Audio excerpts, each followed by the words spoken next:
Thanks for joining us here, the intersection of faith and culture. This is the Meeting House on Faith Radio. Great to have Shelly E. Johnson joining us today. And Shelly will actually be part of a special virtual concert, Faith Radio, presenting that on Thursday, December the 3rd, 7 p.m. It will be available through a variety of platforms. Also, I want to mention that she's going to be doing an in-person concert, Lakeview Baptist Church in Auburn. That is coming up on the following Sunday, December the 6th. That begins at 6 o'clock that evening. And this is all part of the Shelly E. Johnson Christmas is Beautiful tour.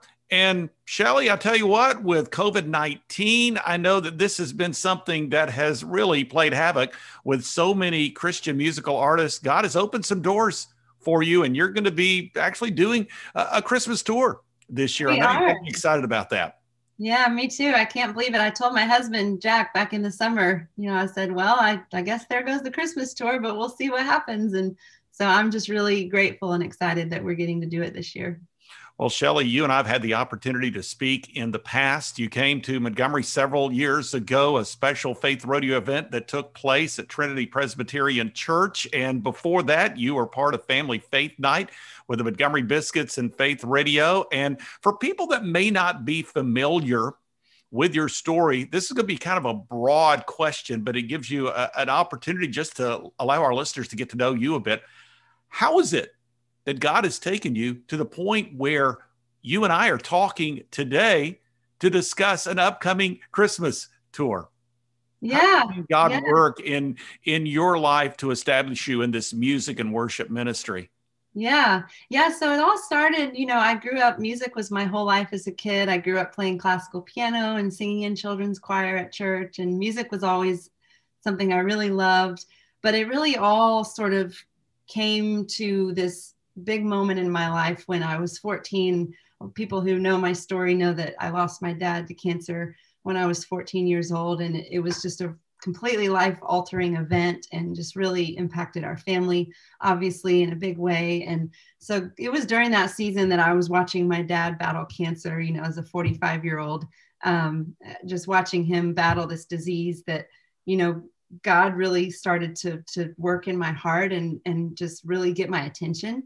Being 13, 14 years old, that's a very impressionable age. And it's an age when you're trying to figure out who you are and how you maybe fit in the world and who God is. And you just starting to really wrestle with a lot of those big questions. And so God used that tragedy and that trial that our family was dealing with to just really draw my heart to him. And so it's during that season that I started writing songs and really felt God's calling on my life to do music as a ministry, and began to see him use the songs that I was writing to minister to people. And so, yeah, it all started. I really feel like it started, that season when I was 14, just this very strong calling on my life. And so I went to college and pursued music. I went to Belmont University in Nashville and studied music. And then after that, just began, connecting with songwriters in the music industry and recording more and more. And just one thing kind of led to another. And God's just continued to open doors. And I've just tried my best to stay faithful to him and just walk through the doors that he's opened. And here we are. Here we are. And something that I wanted to mention, I believe that you had shared with me in a previous interview, that you retain the initial E, as in Shelly E. Johnson, really as a tribute to your father. Yeah. So my maiden name is Shelly Edwards. My last name was Edwards growing up, and that was my dad's name. His name was Jerry Edwards. And so, when I was kind of doing my very first album, when I was in high school, I did this little album that I produced myself in the church studio.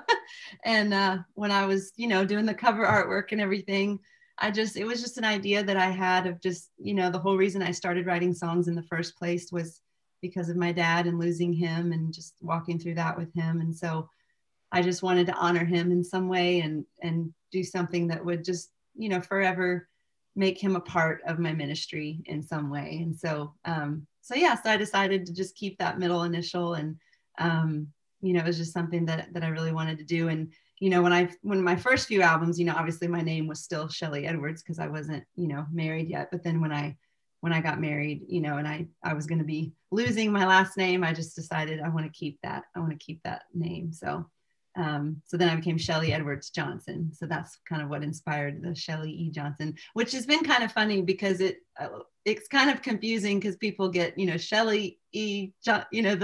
The E sounds kind of trip people up, but it's something that, is special to me and has been really neat to carry on.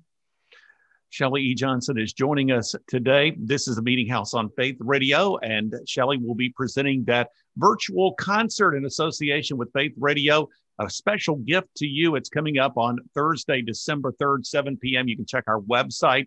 It will be available on a variety of platforms that night, including, of course, on Faith Radio, but also Fraser Christian Television and through Facebook Live and YouTube. And Shelly, as you look back on the doors that God has opened for you, what would you say would be perhaps one of the principal doors that he has used really to establish you in the ministry to which he's called you today?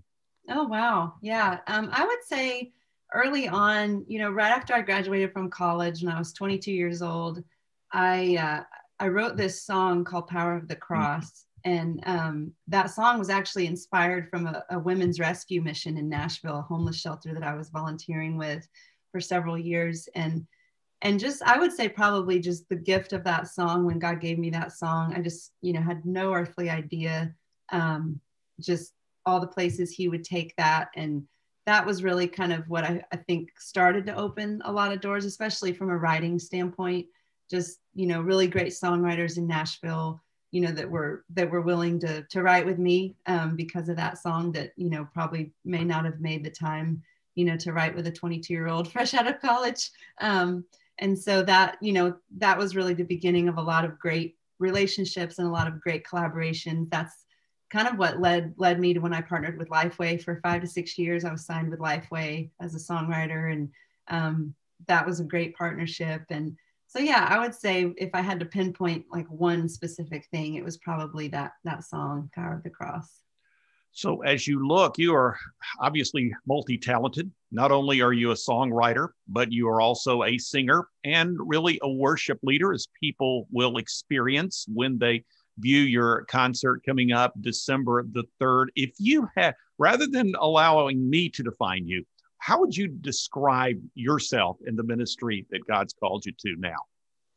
Yeah, that's a great question. I would say what I would love to be described as more than anything is just someone who really could use music as a way to help people connect with God.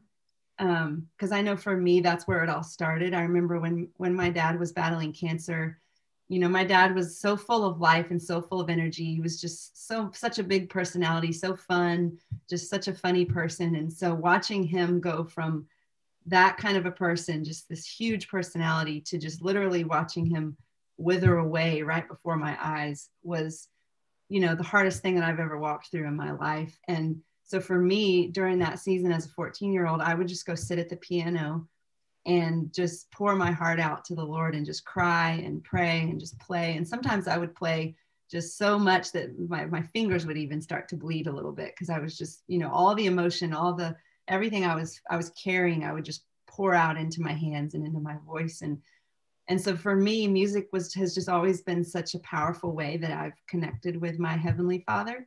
And it was such a powerful way for me to feel his presence and just feel his peace and his love. And so I think for me, the greatest gift is when we do events and concerts and different things, that when people come up to me afterwards and say, I felt the presence of God like I haven't felt it before. It just takes me back to that night at the piano at the house I grew up in, just experiencing that same thing for myself. And so that's what I would want more than anything, is to just be a true worship leader, somebody who truly can lead people in worship and in that relationship with their Heavenly Father. Well, you are listening to Meeting House here on Faith Radio. Shelly E. Johnson joining us today in advance of the virtual concert coming up on December the 3rd. Special gift from Faith Radio, and there will be a variety of platforms that it will be available that night. Also want to mention that Shelly will be doing an in-person concert at Lakeview Baptist Church in Auburn, and that is coming up on the 6th of December, Sunday, December the 6th, 6 p.m. is the start time for that. So let's talk just a bit about the concept of the Christmas album. Christmas is Beautiful, if I'm not mistaken, has been out now for, was it 2017, 3 years? Yes, it was. Yeah. So this will be our fourth tour. I can't believe it. Oh, that is awesome. So what is the concept? What did you want to, I guess, put into this Christmas project? Yeah, so I would say first of all, the kind of the overarching goal was I really wanted it to be an album that would be a blend of not just all Christmas classics and not all, originals. I really wanted a good blend, and I wanted mostly it to be songs that people know and love because, I think a lot of us, I mean, especially me, we only get to listen to these songs, if you're me, it's like 3 months out of the year. But if you're most people, it's usually, around Thanksgiving and then till Christmas. And so you really only get like a month of listening to Christmas music. And so, when you listen to a Christmas album, you want to hear some of your favorites. You want to hear songs, you want to hear songs you love, but you also want to hear, maybe some new, fresh takes on the Christmas story, or maybe just some new thoughts, new ideas. And so I really wanted to have both of those things represented on the album. And so that's one of the things that I love is just the variety. We have some songs that are just, just really, worship moments, just great, songs in kind of that church setting, that corporate worship setting. But then we also have some really jazzy, really fun, songs like Let It Snow and Have Yourself a Merry Little Christmas and Chestnuts Roasting on an Open Fire. And then we have some super fun like Jingle Bells and stuff like that. And then there's, a few originals in there that just songs that I wrote, just kind of reflecting on the Christmas story and maybe sort of the perspective that I wanted to tell of that story. And so, yeah, so I think overall we wanted it to just be like a really good blend of different, a few different things at Christmas time. And then I knew I wanted to call it Christmas is Beautiful. I actually had the album title before we even wrote the song Christmas is Beautiful, because, just with my story of losing my dad, and, we have all these home videos growing up of just Christmas Eves, Christmas days, where my whole family would sit on the sofa and my dad would read the Christmas story, and then he'd, do all these goofy things in front of the camera. And then we'd put out treats for Santa and we'd sing Christmas carols. And there's just these really, I mean, these videos are just treasures in our family because, we're so little. And my dad was just such a big part of making Christmas beautiful in our house and in our family. And he was just a big reason why, I always look forward to that time of year because he was always home. We were always together.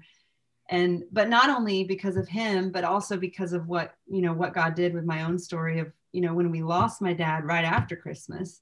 You can imagine after having all those years of Christmases with him that were so happy and so sweet. And then all of a sudden, he's gone and he's not there anymore. It really changed Christmas for our family in a major, major way. And so it was really hard to get used to Christmas again. Christmas that, the year after my dad died, it was awful. I mean, it was just the worst Christmas. And just because the void of him not being there was just so huge.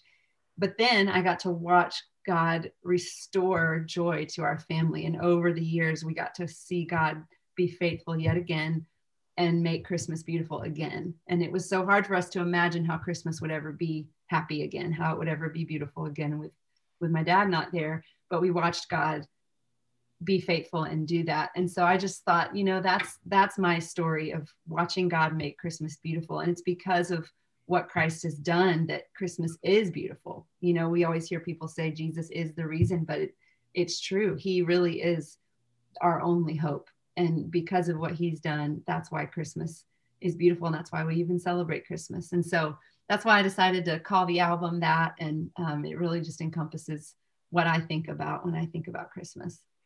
Shelly E. Johnson joining us today here on the Meeting House on Faith Radio as we preview the upcoming Christmas is Beautiful virtual concert. And that's coming up on December 3rd. You'll be able to hear it on Faith Radio. It begins at 7 p.m. also through a variety of platforms so that you can see it as well.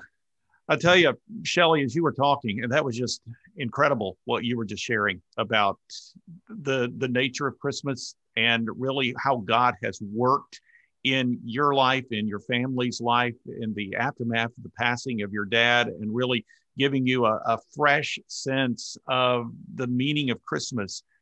And that song, really, the style of the song it really it sounds like to me, it's really intended to really bring joy into the heart of a person. I want to just camp out for a moment because as you were sharing that, I thought about, the thousands of people around our country this year who, well, Christmas is going to be different. It's going to be different because families will be separated. And sometimes, in a number of cases, you will have families who will be separated in that they have had a loved one or perhaps multiple loved ones who won't be part of Christmas this year. They're not on this earth any longer due to coronavirus or any number of reasons. Don't want to put you on the spot too much, but just in light of what you were just saying, what words of encouragement would you say to someone that is, recognizing that Christmas is going to be different this year? How can it still be beautiful for those people who've experienced loss within the last 12 months? Yeah. I would say what I've learned in my own life is that it's in the lowest, darkest, most painful places that we see God the best and that we feel his presence the most.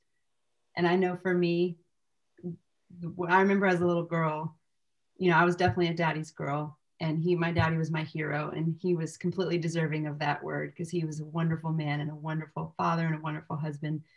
And I remember as a little girl, my dad traveled some for work. And so he would go on airplanes and, he would travel some. And so for some reason, when I was a kid, my biggest fear was, what if something happens to my dad? What if the plane crashes? What if he gets in a wreck? What if, I don't know why I always went down that road, but I just remember as a kid, every time he had to go out of town, I would always think that. And then I found myself, at 14 years old, facing that exact reality of something happening, not because of, an airplane crash, but losing him to cancer. It was like my worst childhood fear was now coming true right before my eyes. And the only thing that got me through that season was God. The only thing that got me through was my trust in him and leaning on him and allowing him to carry me through that and trusting that things would get better. And, when you're in that lowest spot, you don't really want to hear that because you just can't, it just feels so simple and trite to say, oh, it'll get better. But just the way that God just heals our souls and heals our hearts is unlike anything else. And he uses the darkest, lowest, hardest places to do that. And it's the most beautiful thing to experience. And I've experienced the healing of God many times in my life. I would have to walk through other things later. My husband and I lost our second baby, and just walking through that, through miscarriage and all of that. And it's just been something that's grounded me because I went through it at 14. It's like every time I face something hard, I just go right back to that place of he's going to be good. He's going to be faithful. He is good. He is faithful. And this is hard right now, but it's not always going to be this hard as it is right now. And so just remembering that joy comes in the morning and the light is always coming and the sun is always going to rise again. And God is so good and just always so faithful to carry us and to bring us to that place. Shelly E. Johnson joining us today here on the Meeting House on Faith Radio in advance of the virtual concert, the Christmas is Beautiful tour coming up on December the 3rd, available through Faith Radio and a variety of platforms that night. Also at Lakeview Baptist in Auburn the following Sunday, December 6th, 6 p.m. is the start time for that concert. Okay, Shelly, as we wrap things up, as we might say, out of the box, I don't know if that's a good analogy nowadays because albums don't come in boxes generally nowadays, or CDs or whatever the case may be. But you've got 3 songs, if I'm not mistaken, on the front end of this album that are Christmas carols. Mm-hmm. But they're also Christmas carols with a fresh sense, if you will, from a musical standpoint, as well as a lyrical standpoint, because you've added some specialized choruses. So kind of take us on a tour of those fresh carols that you've included on the project. Yeah. That'll be kind of how we wrap things up today. Yeah. Yeah, so that was really fun. That was probably one of my most favorite parts of the process. So there was 3 songs. The first 3 songs on the album are Angels We Have Heard on High, Joy to the World, and Noel. And so Angels We Have Heard on High, well, all those songs, Angels We Have Heard on High and Joy to the World, they, especially Joy to the World, there's really no chorus in Joy to the World. It's a lot of verses, and then there's no chorus. And so, the words to Joy to the World are so powerful, just the way that it tells the story of Christmas. And so Sean and I, my co-writer and the friend of mine who produced the Christmas album and wrote a lot of the songs with me, we just had this idea of, keeping the verses of Joy to the World intact, but then kind of infusing this fresh new chorus into it. And when I think about, well, what does that chorus need to say?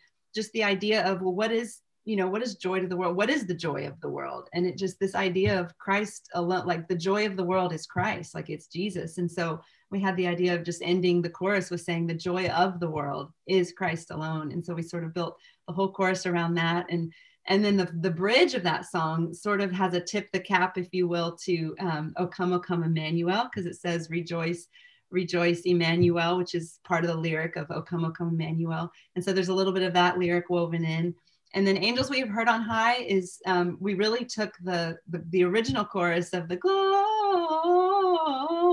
does all those glorias in that song. And so we just sort of reworked the melody a little bit and just gave it a little bit different twist on the chorus of that. And then the bridge of that song is Hark the Herald Angels Sing. So it was sort of a way to weave another Christmas classic into the middle of that song. And then Noel was super fun because the chorus of Noel, it quotes the melody of the first Noel. And so even though it's a lot faster and it's a different vibe, that Noel, Noel, it sort of quotes the first Noel. But with the verses of that song, I had this crazy thought when we were working on that song. A lot of times at Christmas, we hear the story of, well, what was Mary thinking the night Jesus was born? Or what was Joseph thinking? Or what was it like for the shepherds? What was it like for the wise men? And we always sort of go to those characters in the story. But for some reason, I started thinking, what were the angels thinking that night? Because I just had this whole scene in my mind of picturing, for all this time, these angels in heaven, been worshiping their creator, worshiping Almighty God. And then there had to be a moment when he told them what he was going to do, that he was going to become a baby. He was going to go to earth. And he starts to tell them this whole plan. And I just can't even imagine, what they must have been thinking.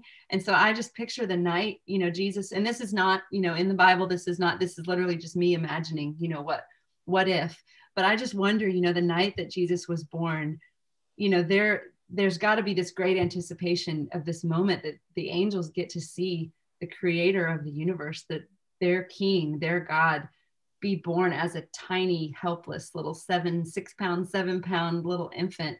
And just what must that have been like? And so I picture, the angels all crowding around this one spot, in the heaven, and almost peeling back the floorboard, just peer over and just see, just almost saying to each other, we have to see his face. We have to see our creator as a tiny baby. And so I thought that would be a really fun way to sort of shape the verses of the song Noel and kind of unpack that night and just sort of almost from the angels' perspective. And so yeah, those songs were really fun to put together, and they're really fun to lead every year. And it was just a lot of fun to put those on the album.